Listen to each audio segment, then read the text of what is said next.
பொதுவா நைட் டைம்ல வௌவால்களுக்கு கண்கள் தெரியறதில்ல. அப்படி இருக்கும்போது, அது எப்படி நைட் டைம்ல பறக்குது அப்படிங்கிற டவுட் நம்ம எல்லாருக்கும் இருக்கும். இந்த வீடியோல நம்ம இன்னைக்கு பார்க்க போற சென்சாருக்கும், அந்த வௌவாலுக்கும் ஒரு ஒற்றுமை இருக்கு. அது என்னன்னு தெரிஞ்சுக்கலாம் வாங்க.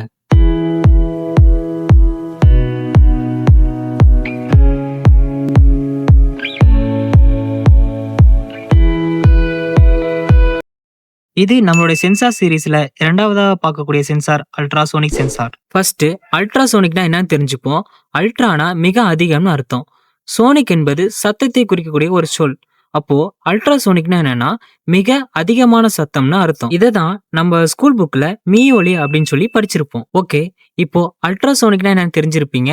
அடுத்து அல்ட்ராசோனிக் சென்சார்னா என்னன்னு தெரிஞ்சுக்கலாம். பார்க்கறதுக்கு இது 2 கண்ணு மாதிரி இருக்குல்ல, இதுதான் இந்த அல்ட்ராசோனிக் சென்சார். ஓகே, இப்போ இதுல என்னென்ன பார்ட்ஸ் இருக்குன்னு சொல்லி பார்க்கலாம்.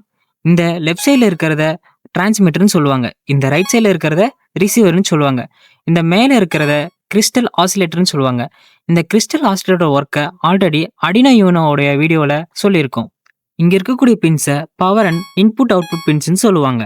இந்த ஃபர்ஸ்ட்ல இருக்கக்கூடிய பின்னுக்கு பேர் விசிசி, இத பாசிட்டிவ் டெர்மினல்னு சொல்லுவாங்க. இந்த கடைசியில இருக்கக்கூடிய பின்னுக்கு பேர் ஜிஎன்டி, இத நெகட்டிவ் டெர்மினல்னு சொல்லுவாங்க. இந்த நடுவுல இருக்கக்கூடிய ட்ரிக் அண்ட் எக்கோ பின்ஸை சிக்னல் பின்ஸ்னு சொல்லுவாங்க. இந்த கண்ணு மாதிரி இருக்கக்கூடிய அமைப்புக்குள்ள அப்படி என்னதான் இருக்குன்னா குவார்ட்ஸ் கிறிஸ்டல்னு சொல்லக்கூடிய ஒரு வகையான கல் இருக்கும். இந்த குவார்ட்ஸ்ன்ற வார்த்தையை எங்கேயாவது பார்த்திருந்தீங்கன்னா கமெண்ட்ல சொல்லுங்க. இந்த குவார்ட்ஸ் கிறிஸ்டலுக்கு பவர் கொடுக்கும்போது அது வைப்ரேட் ஆகும். நமக்கு தெரியும் சவுண்ட் என்பது வைப்ரேட் மூலமா தான் உருவாகுதுன்னு. அந்த கிறிஸ்டல் வைப்ரேட் ஆகும்போது வெளிவரும் சவுண்டை தான் அல்ட்ராசோனிக் சவுண்ட்னு சொல்றோம். இது எப்படி ஒர்க் ஆகுதுன்னா, இந்த டிரான்ஸ்மிட் சைட்ல இருந்து வரக்கூடிய அல்ட்ராசோனிக் சவுண்ட் ஆனது ஆப்போசிட்ல இருக்கக்கூடிய ஆப்ஜெக்ட் மேல பட்டு வருகின்ற எக்கோவை இந்த ரிசீவ் சைடானது பெறுகிறது. இது மூலமா எதிரே ஒரு பொருள் உள்ளது என்று தெரிந்து கொள்ள முடியுது. இந்த கான்செப்ட் இதுக்கு முன்னாடி பார்த்த ஐஆர் சென்சார் மாதிரியே தான் இருக்கும். இந்த சென்சார்ல இருக்கக்கூடிய இன்னொரு அட்வான்டேஜ் என்னன்னா, அந்த பொருள் எவ்வளவு தூரத்துல இருக்குன்றதையும் தெரிஞ்சுக்க முடியும். அந்த டிஸ்டன்ஸை மெஷர் பண்றதுக்கு இந்த ஃபார்முலா யூஸ் பண்ணி ஈஸியா கண்டுபிடிக்கலாம். இந்த சென்சார் எங்கெல்லாம் யூஸ் ஆகுதுன்னா, ஆட்டோமொபைல்,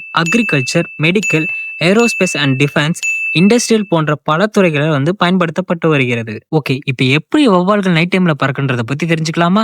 இந்த அல்ட்ராசோனிக் சென்சார் போலவே வௌவால்களும் அல்ட்ராசோனிக் சவுண்டினை வெளியிடுகிறது. அந்த வெளியிடும் சவுண்ட் ஆனது எதிரே உள்ள பொருட்கள் மீது படுவதை வைத்து அவைகள் பறக்கின்றது மற்றும் அதுகளுடைய உணவுகளை தேடிக்கொள்கிறது. இப்போ புரிஞ்சிருக்கும்னு நினைக்கிறேன் இந்த அல்ட்ராசோனிக் சென்சாருக்கும் இந்த வௌவால்களுக்கும் என்ன ஒற்றுமை இருக்குன்னு. இந்த வீடியோ உங்களுக்கு ரொம்ப யூஸ்ஃபுல்லா இருந்திருக்கும்னு நினைக்கிறேன். அடுத்த வீடியோல இந்த சென்சார் எப்படி கனெக்ட் பண்றது, இந்த சென்சாரை வச்சு எப்படி ப்ராஜெக்ட் பண்ணலாம்னு சொல்லி பார்க்கலாம். இந்த வீடியோ பிடிச்சிருந்தா லைக் பண்ணுங்க, சப்ஸ்கிரைப் பண்ணி சப்போர்ட் பண்ணுங்க. கொஸ்டின்ஸ் ஏதாவது இருந்தா கமெண்ட் பண்ணுங்க. இதே மாதிரி அடுத்த ஒரு வீடியோல சந்திக்கலாம். தேங்க்யூ.